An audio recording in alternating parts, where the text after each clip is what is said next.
If you interview at another company, you are not cheating on your spouse. You're not sleeping with somebody else. And if you go do that, you're not disloyal. You're just finding out. Yeah. What would happen if we just told the truth? Welcome to TruthWorks, where we dig into the nitty-gritty of leadership and work. And what needs to change. I'm Jessica Neal. And I'm Patty McCord. Our journey together started in HR, but trust us, it's evolved into something wild, honest, and well, a bit rebellious. So throw out the handbook. We're here to redefine rules to work for us, not against us. Let's dive into another episode.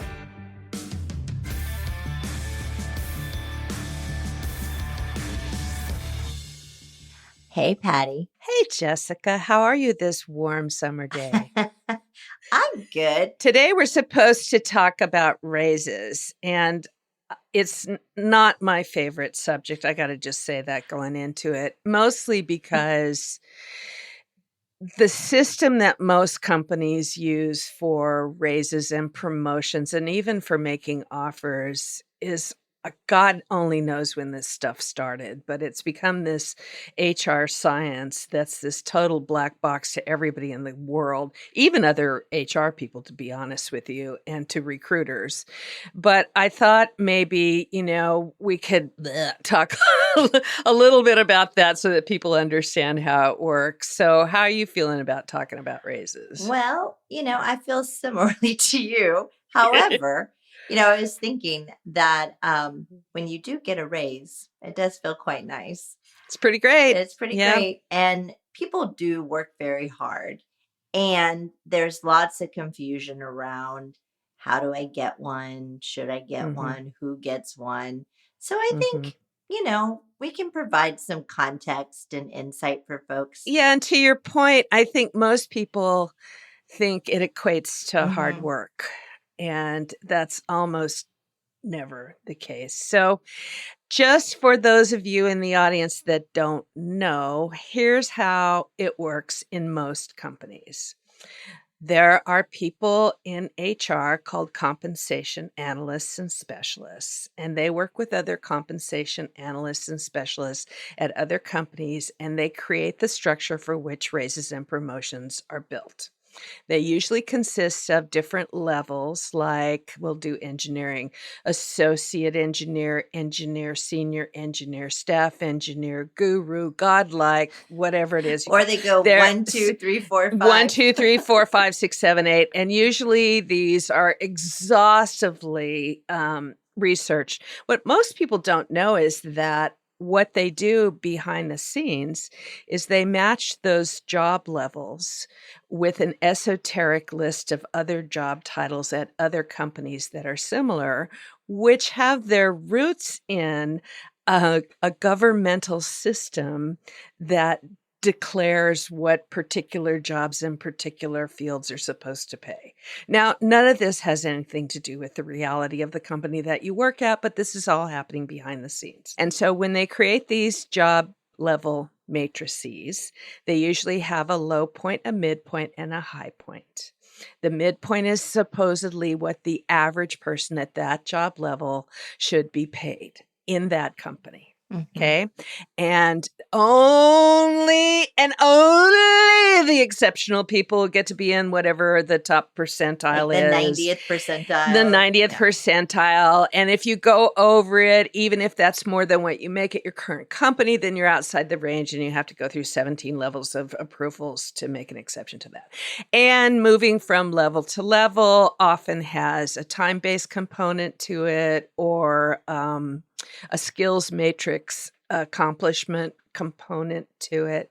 I once met the head of HR at Microsoft, and she told me that they had in their tech ladder, they had 42 levels for engineers. And I'm like, holy shit, why do you do that? And she said, and they're all concentrated at the bottom. And I said, why? And she said, because what we do is we use software to scan the company. And when we're looking for a particular team to do a particular job, what we do is look across the levels and see who moved fastest. Hmm.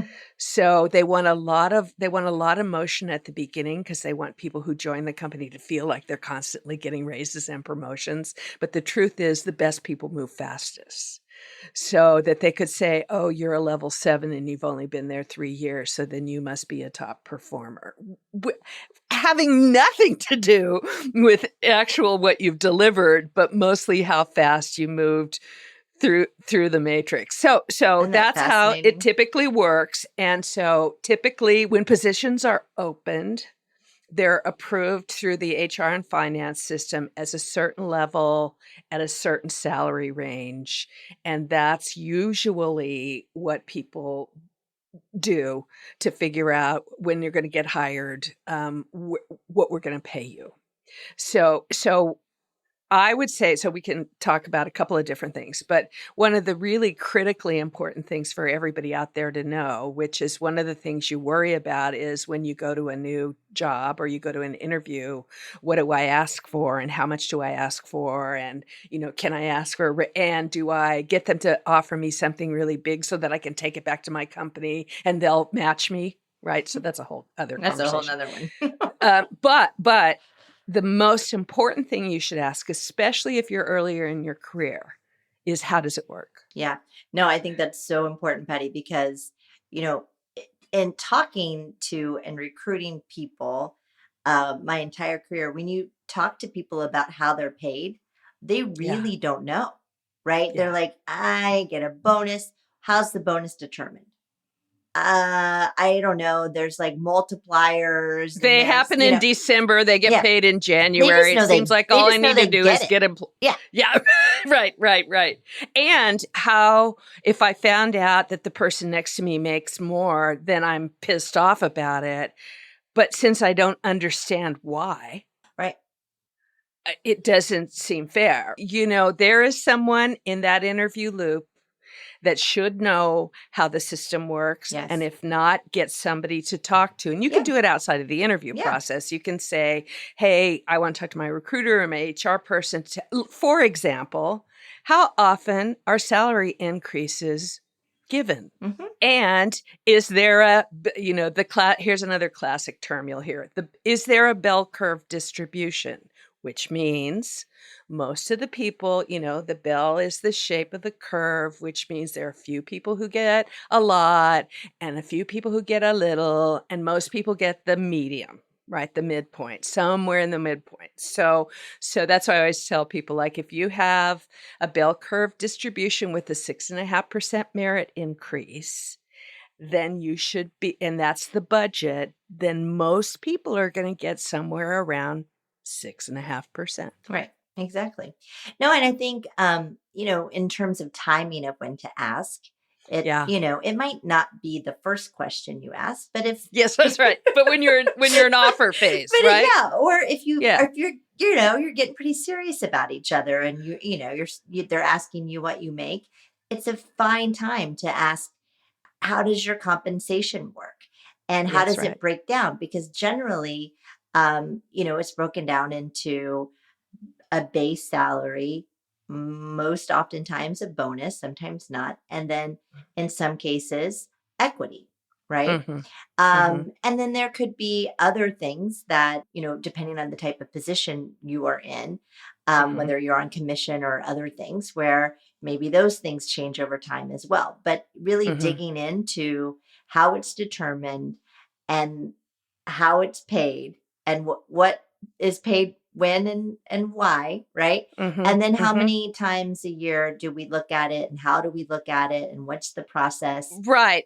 Yeah. And an example might be, when do you do salary reviews? Right. Oh, we do them every October. Huh. Well, since I might take this job in September, does that mean I'll get a raise in October, or does that mean I'll wait another year?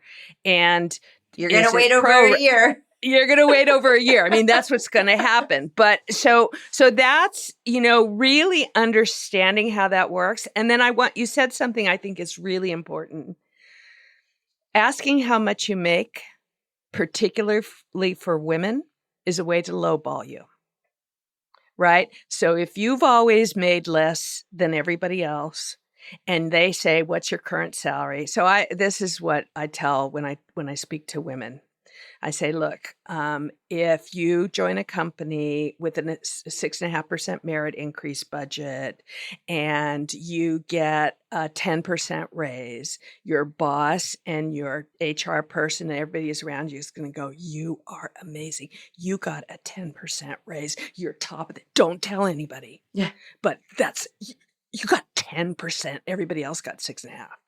Well, if you're paid 20% below market to start with, oh, whoopee, now you're only and it compounds, Yeah. then you will never, ever, ever get paid from what you're worth unless you leave. Yeah, absolutely. Let's talk about this for a second. Do you disclose what you make or do you not? Right. And, they've made different laws in New York and in California where you can't really ask anymore. Mhm. But, what's your advice there? I think my advice is always to talk about market Mhm. that, everybody has a market and there's a market for the type of work you do. And then there's a market for the type of work someone else does that maybe is in marketing or finance and you're in engineering or you're in product, and there's different markets for different folks in finance and in product, and everybody has sort of a different market and a different job that they could get versus a different job that other people could get. And here's two tips to find that. Two tips for that. One of them is the appropriate question you can ask is, what does this job pay? Mm-hmm. Right? What's the range for someone in this position? Yeah. Right. So you can say that when they say, they're not supposed to say that, but you can say, what does this job pay? Right. That's thing one. Thing two, be very, very, very wary of figuring out what the job's going to pay based on what's on the internet. Mm-hmm. So typically the people on Glassdoor who give their salaries, and I've talked to Glassdoor people about it, are either the person that's really highly paid or the person that's not. So take that with a grain of salt. And all the other salary companies, they're aggregating information. So honestly, the best way to find out what you're worth is to interview. And while we're there, let me say a couple of things about interviewing. If you interview at another company, you are not cheating on your spouse. Right. You're not married to I hate that it's a big secret. Mm-hmm. Right. And you're not sleeping with somebody else. And if you go do that, you're not disloyal. You're just finding out. Yeah. The other thing is, oftentimes I would coach employees who were unhappy. I would say, you know what? You should go interview somewhere. Well, what are you telling me I should leave? Like, maybe all I'm telling you is that you're really unhappy here. And if you really believe the grass is greener, then go eat some grass on the other side. No, right? It's so true. Because you may go to that other job that sounds amazing, and everybody at Google, everybody at Facebook, everybody at whatever, Bank of America makes more than I do. When you go interview, you might find out that actually for somebody in your position, they might make pretty much what you make, or a little and bit it might, more. and happiness might be around something else. Right. It might be around opportunity or who you work with or what the job is, Yeah. So it's all part of it. I agree. Interviewing really does help you determine your own personal market, because the jobs that you're qualified for, you're going to get interviews for. That's right. And those are the jobs you can get. Right. Yes. And that's asking them what they pay.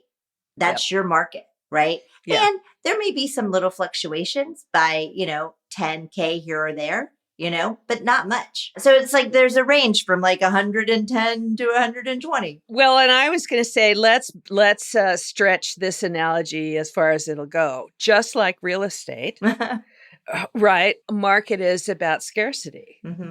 So having been in tech my whole career, there's always a wave of, oh my God, if you wrote AI on your resume right now, you're amazing. And oh, by the way, all of us work with AI. We have for the last decade or unless two. You're like an actual AI engineer. Those guys are making tons of money and right now. And then there's 100 kinds of those, right? I mean, there's a whole different ways of that application. But the reason I brought up AI was it's the hot new thing. It's technology. Now I'm putting it in quotes because most of us really don't know what we're talking about there, right? Particularly people inside the organization that are interviewing, unless they're in an AI focused technical engineering Role. team. Yeah. But my point is there's always a scarcity of some sort of new technology. And so that's another thing about like, how do you make more money? Well, if your technology or whatever you're working on is something that's old, that you've always done, that everybody's always done this way, that's going to be that way forever, it won't. Right. And so the highest earners are always the ones that are on the leading edge of whatever it is. Oh, by the way, here's another thing that you and I both know. At some point, everybody will know that. Yeah, right. And then everybody And there will won't be that. scarcity anymore. Right, exactly. And there'll be a new thing. Right. Right. Yeah. So No, that's true. the whole point of, particularly if you're in technology, you kind of got to keep up. Yeah. And the good news is that there's all kinds of ways to keep up now. It's so much easier. You've got, all kinds of tools like Coursera and other learning platforms where you can go and learn all this stuff. You probably have them in your own company. Yeah. I mean, we're digressing a little bit, but if you want to learn something that somebody else on your team knows and you don't, go ask them how they figured it out, right? Exactly. And if it's that they got a degree, a good degree in computer science from MIT, Yeah. and you don't have one of those, then that's going to be a harder row to hoe. Yeah. But there could be a way for you to impact your organization. Here's the other thing. This is the here's the truth of what happens behind closed doors. Tell me. People that solve problems get paid more. True. I know. Step back. What do you mean? I've been here longer than I have tenure. I'm always on time. I work really hard. How come Jessica got paid more than me? Because she delivers more than you, right? And it's high quality, it's on time, and it affects the customer. And so the honest truth, your contribution has to be something that's important to your team and your company. Yeah. And if it's not, then you got to find a place where what you do and you love to do that you are really great at doing is important to somebody else too. I agree. So, I mean, that's the dirty little secret of, and oh, by the way, everybody will go out of the way. They'll break the system if you're amazing. Yeah, absolutely. The system can be broken. You just have to be amazing. But you said something, I think a lot of people, because we're sort of talking about offers, but let's talk about raises for just a second. When you're after the offer and you've gotten hired and you know how things work, and October's coming around, maybe you're gonna get a raise, maybe not. Raises aren't determined on tenure. They're not determined on hard work. They're in most companies. If you're the amazing person that they're going to break the rules for, that's a rare person. If you're just a good person working hard in the organization, your raise is going to be determined just like everybody else's. And it doesn't matter how long you've worked there. It doesn't matter, the fact that you met your goals. That's great. They want you to meet your goals, right? That's right. And so you're going to go through the same system. But I think, getting into like, should you ask for a raise or should you not ask for a raise? Mm-hmm. I mean, I kind of feel like if you really feel like you should. Right. I remember when I wanted to ask for my first raise, and I think I've told you this story, Patty, before, but I called my parents, and I was in my first real job in my early 20s. And, I called them like, I'm going to ask for a raise. Like, I've been doing great work and they've been promoting me and I'm really making a big impact. And they were like, don't you dare do that. Like, you are going to get fired. Right. Like, just put your head down and do good work. And I think my parents did damage me a little bit from that, because I sort of never advocated for myself. I advocated myself by doing great work. And I probably was one of those people who maybe got noticed and was a little different than everybody else. And that paid off. And I do think me putting my head down and doing great work was a big part of that. But I also never learned to advocate for myself. And in my job, I had to advocate for other people all the time. All the time. But when it came to advocating for myself, I'd be like, whatever you think, it's fine. I mean, our jobs are particularly, I mean, we're in a weird position Yeah, because we do everybody else's raises in our own. So that's a rat it hole we is can a go rat hole. into for a But long time. but should you But you're advocate right. for yourself, or should you just, do what my parents said and put your head down and do good work?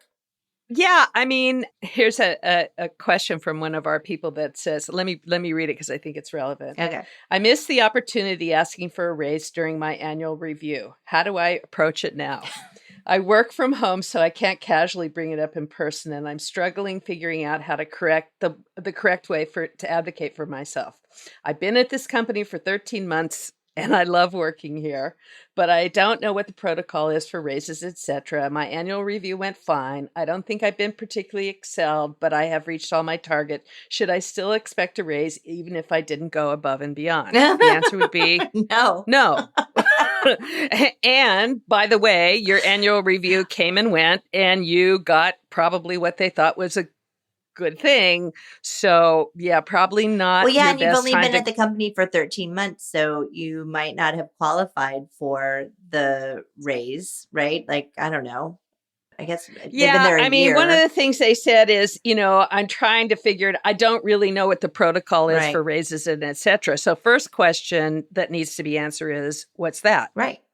Right. And so you and I can speculate on what the protocol might be for this particular individual, but it could be one of five things. It could be that, too bad, so sad you missed the deadline. It could be that, you're a great performer and we gave you the great performer, you're an average performer. We gave you the average performer raise. Let's see how you do next year and we'll figure it out. Yeah. And that's what this position is worth to the company at this point right now. Well, The other thing is, like, I want to loop back to, before you go in and ask. So it's a lot less about how you do it than what you come in prepared to discuss. I think that's So true that's too. what I'm saying. You can't say, hey, by the way, I was trolling the internet the other day and I found somebody in another company with my job title who makes $50,000 a year more than me. So I would like $50,000, a $50,000 raise. So when can I have it? Right. Right. Bad approach. Yeah, bad. So that's where the interviewing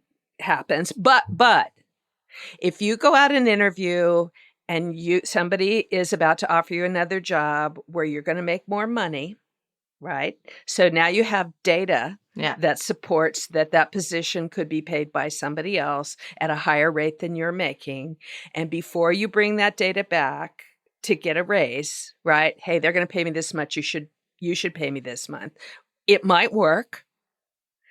And it might not. It might not. And so if you're going to do that, be prepared to leave to take the other job. Yeah, you have to be which is prepared for perfectly yes. fine. But not right? but right? to your point, not everybody is. They think they're gonna go in and have this conversation and easy peasy they're gonna say, oh, the other company wants to pay you that.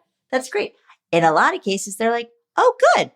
Sounds like a good opportunity for you. You should take that.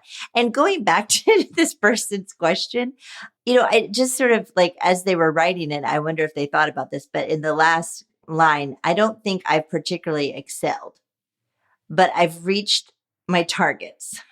Should I still expect a raise? You're just saying you don't think you've excelled. So I don't know, like maybe there's some self-reflection that this person has to have too. But yeah, but I think we're taught that it's something, I don't know where this stuff comes from. Television, from movies, like where it's like, I'm going to go in and God damn it, I've met all my targets. I demand a raise. Yeah. And sometimes I think it's like, well, isn't that what we pay you right, to that's do? your is to job. and right. if you don't meet all your targets, what are you going to get? Like, this is my deal at Netflix. It's like, well, if you can't, that's why I didn't do bonuses. It's like, why would I want anybody who can't make their bonus? Right. Right? Isn't that supposed to be like what we're paying you to do? So at Netflix, I advocated for like, okay, we don't do bonuses, but we're going to roll your bonus into your base pay. Yeah. We're going to expect you to excel. Right.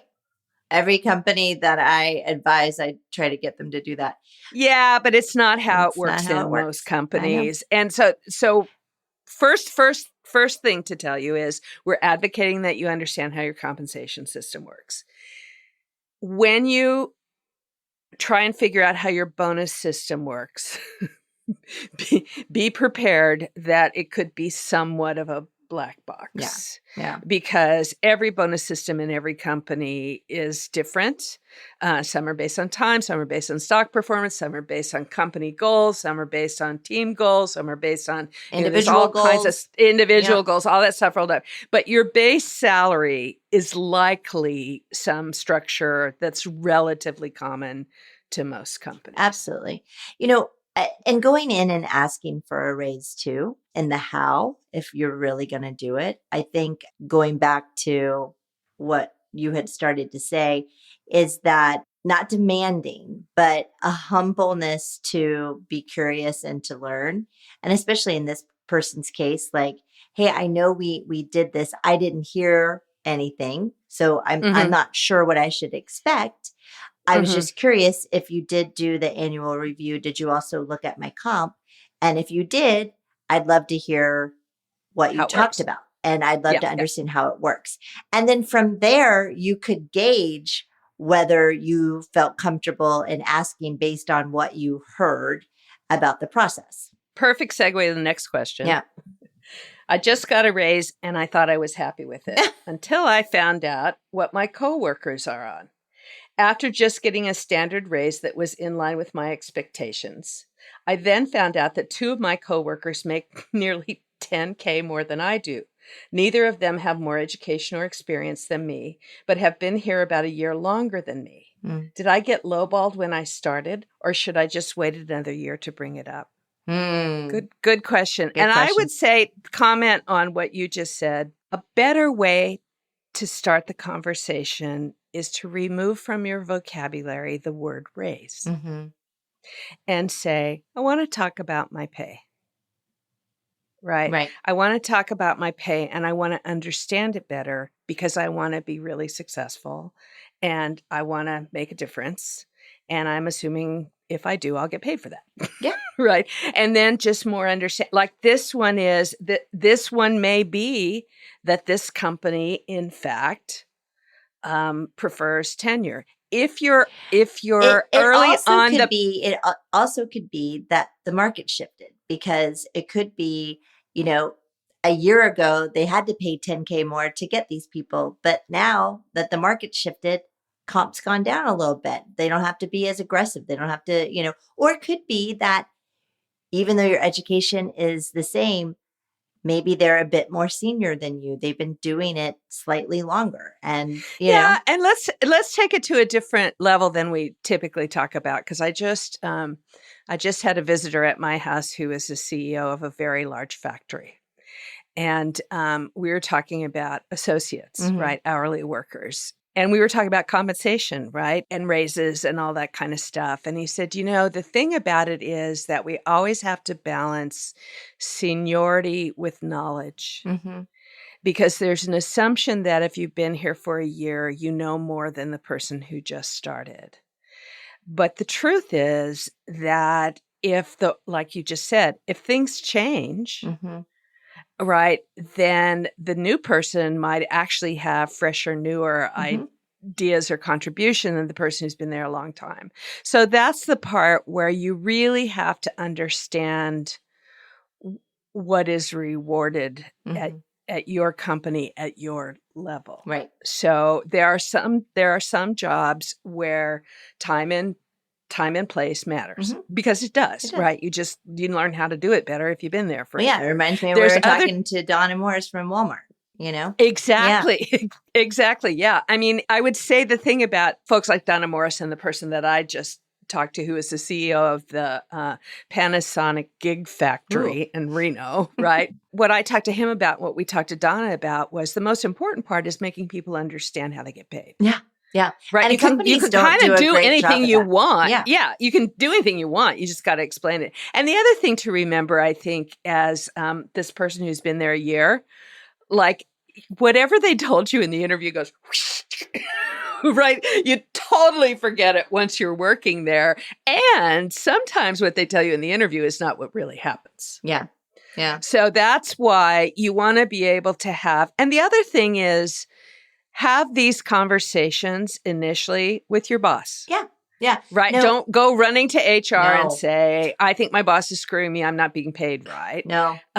You can. I mean, that's what HR is there for. But there's first part, which is just help me understand how I'm paid. That's Yes. a really good way instead of saying I want a raise. And no offense against HR, but if you went to HR first, then it becomes this bigger deal than perhaps you're wanting to make it. Going to your boss, so they're not blindsided by this when HR says, hey, so and so's not happy with their pay. And they're like, what? Like, why didn't they come to me? So, and I think, companies need to do a better job at this, but I think employees can ask. And when you do ask, companies will provide you the information, right? And going in and talking and saying, hey, I want to understand this better, right? And look, they want you to understand it too, because the more you understand it, the less kind of, tax they have of managing the people that are unhappy about it, right? When people understand it. Yeah, I'm thinking as we're talking about, I always think about the cliches that crack me up. Like when you're an individual contributor, you always talk to your peers about what you make. Always. Right. This person knows that everybody else makes 10K more because he or she said, hey, Jessica, I just got a raise. What'd you get? And you're like, I got this. And then I asked somebody else. I'm like, holy shit, everybody else got 10K more than me. What the hell? And then as soon as you get promoted, you're like, people, don't discuss your salary with any of your coworkers. Talk about it. Right. And then they're like, oh, what do you mean? They talk to each other. It's like, you talked to him when you were individual contributor last Thursday. So here's the deal, managers out there. Everyone talks about their pay to everyone. To everyone.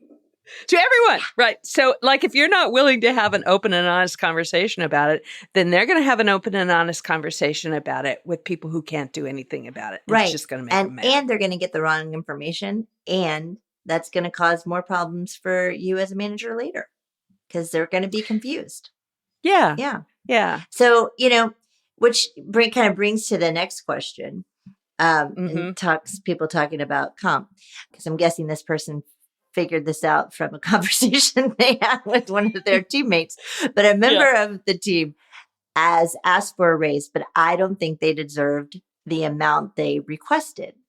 In their last performance review, a member of my team asked for a significant raise, which caught me off guard. The amount they want would be higher than my salary.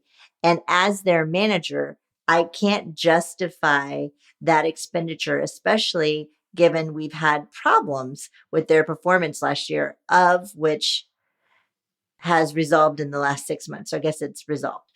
They perform fine, and I would rather not lose them and rehire, but I can't decide if I should call their bluff on it or not. Ooh. Oh, it's such a good one. Oh, it's such a good one. Yeah, it is a good one.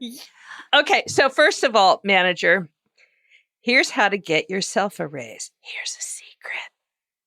Hire people who are better than you always. Yeah. And oh, by the way, if they're better than you and they make more money, that's fine. You just don't worry about it one tiny little bit, not one iota. I know it's hard. I know your ego will be deflated. I know you're going to go home and your wife is going to say, or your husband or your dog is going to go, Mom, but that's more than you make. Don't say a thing. Yeah. And then here's what's going to happen.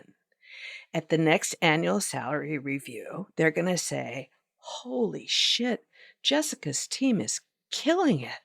I can't believe what they're accomplishing. Let's take a look at what we're paying them. Oh my God. There's 3 people on her team that are making more than her. I guess it's because she hired them.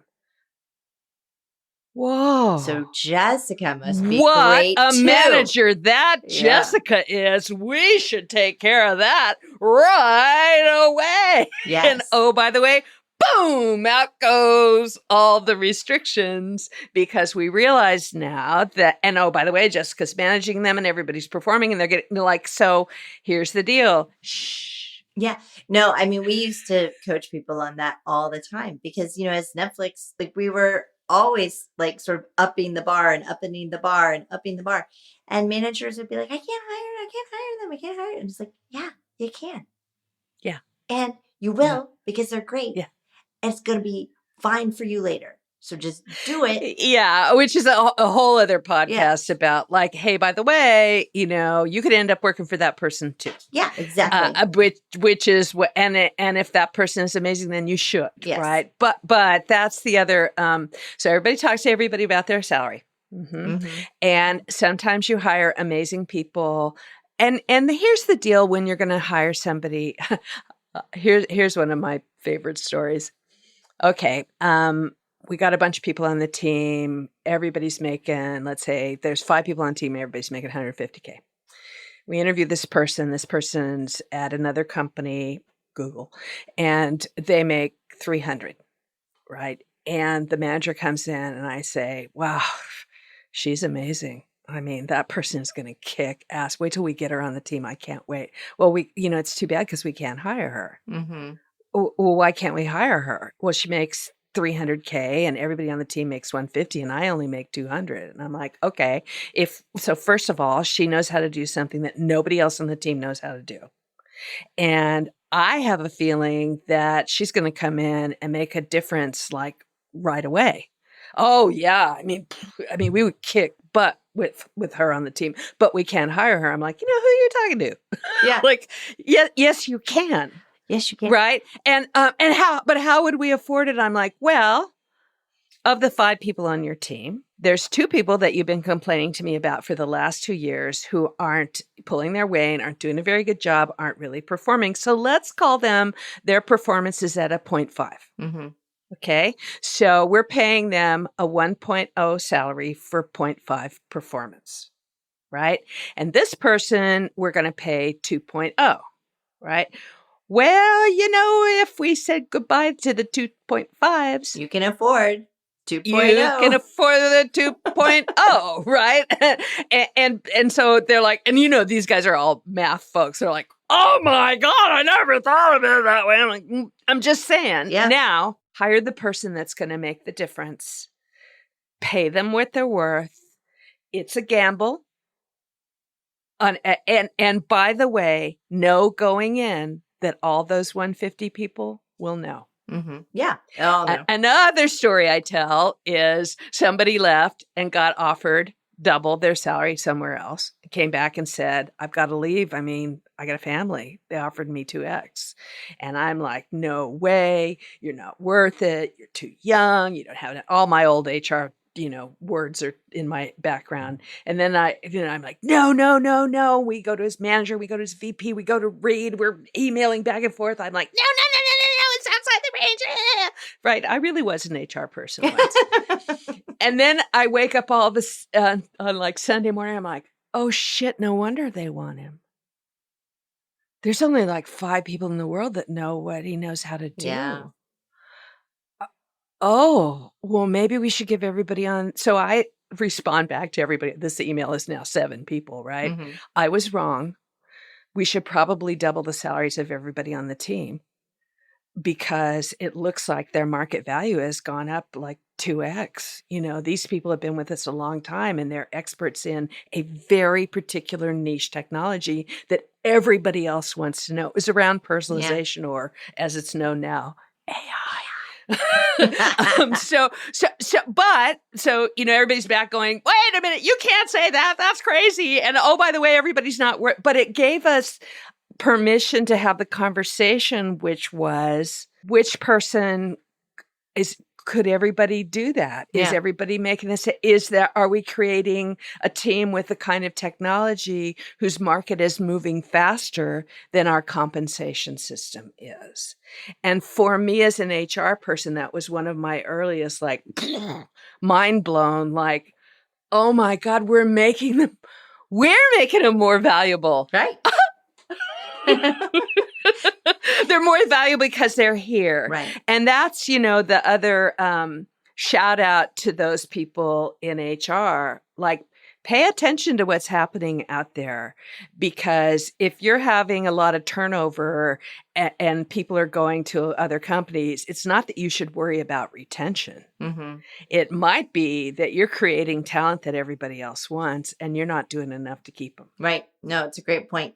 And going back to this person's question real quick, because I don't think we answered it all the way. Succinctly. Well, all the way.